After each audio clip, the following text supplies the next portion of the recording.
전기차 충전소 기업 차지포인트는 기업 공개 후 주가가 하락세를 유지하고 있지만 의심할 여지 없이 엄청난 잠재력을 가진 회사입니다. 차지포인트는 북미 지역에서 1위의 충전 네트워크이며 레벨2 충전의 시장 점유율 73%를 자랑합니다. 이것은 투자할 주식을 찾을 때 펀더멘털을 간과해서는 안 된다는 점에서 중요한 부분입니다. 차지포인트 주가는 작년 10월 말 14달러에서 두 달 후 49달러까지 상승했지만 이후 12월 말 최고치에서 절반이나 하락했습니다. 이는 배터리 개발업체를 비롯한 EV와 관련된 모든 분야에서 광범위하게 일어난 현상이었습니다. 뜨거웠던 EV 열풍은 2021년 들어 진정세를 보이고 있습니다. 세계 각국의 EV로의 전환 속도가 빨라지면서 더 많은 충전소의 필요성이 명백해지고 있습니다. 테슬라는 전용 충전 네트워크를 꾸준히 구축해왔지만 그것만으로 충분하지 않다는 것은 자명합니다. 수많은 EV 스타트업의 진출로 더 이상 승자가 모든 비즈니스를 장악하는 것은 아닙니다. 현재 많은 민간 산업과 정부 지도자들이 전기화를 추진하기 위한 공동의 노력을 계획하고 있기 때문에 그것은 EV 충전주에 대한 투자를 더욱 매력적으로 만들고 있습니다. 일반적으로 차지포인트가 EV 충전 그룹 내 최고의 선택인 것은 틀림없지만 그럼에도 위험은 여전히 남아 있습니다. 많은 다른 EV 주식들과 마찬가지로 차지포인트도 스펙 합병을 통해 상장되었습니다. 문제는 모든 회사들에 대한 전망이 너무 낙관적이라는 점입니다. 차지포인트 역시 기업 공개 시 과감한 전망치를 내놓았었습니다. 당시 2021년 회계연도에 1억 3,500만 달러의 수익에서 2027년 회계연도에는 20억 달러 이상 달성할 것으로 예상했습니다. 조정된 에비타는 2027년까지 3억 4천만 달러에 달할 것으로 예상되며 이는 수익의 16%에 해당하는 금액이고 2021년 회계연도 기준 약 1억 1,600만 달러의 손실로부터의 성장입니다. 다행히 4분기 발표에서 2022년 수익에 대한 지침이 9월 합병 발표 당시 제시했던 당초 전망과 일치했습니다.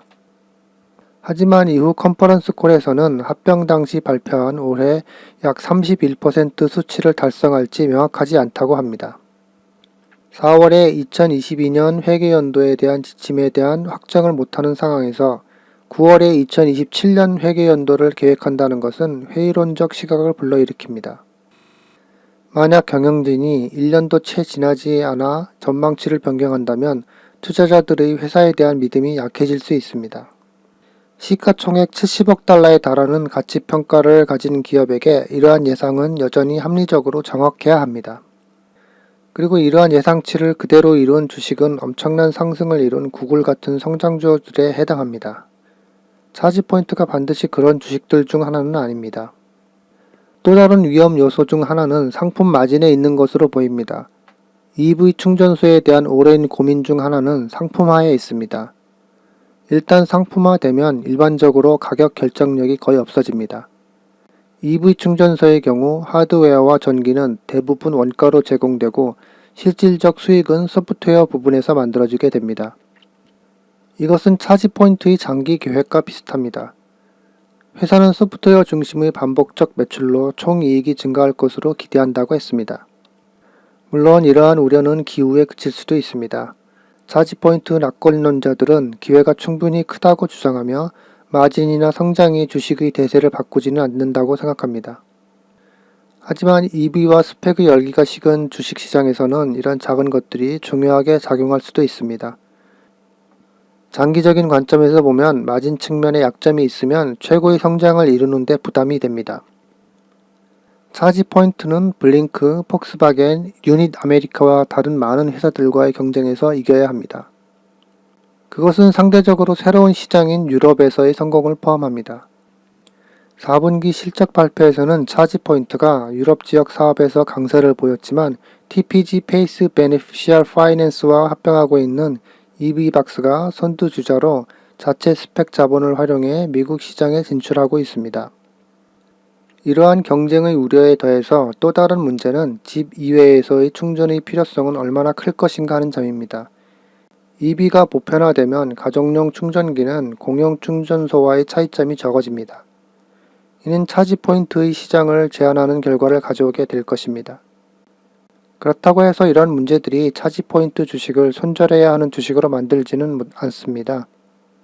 하지만 이런 문제들은 실존하며 그리고 지난 몇 달 동안 차지포인트 주식의 하락은 많은 투자자들이 이것을 직시하고 있다는 것을 보여주는 것이 아닐까요? 차지포인트가 이런 문제들에 대한 뚜렷한 대안을 제시하지 않는다면 주식의 지속 가능한 성장을 보지 못할 수도 있습니다.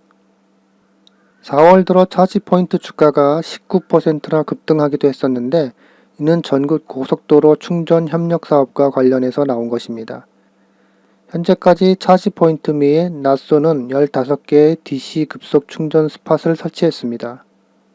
이것은 2030년까지 4,000개의 충전소를 여행광장과 연료 정류장에 배치하기 위한 공공자본과 민간 자본의 10억 달러를 활용하는 이니셔티브입니다.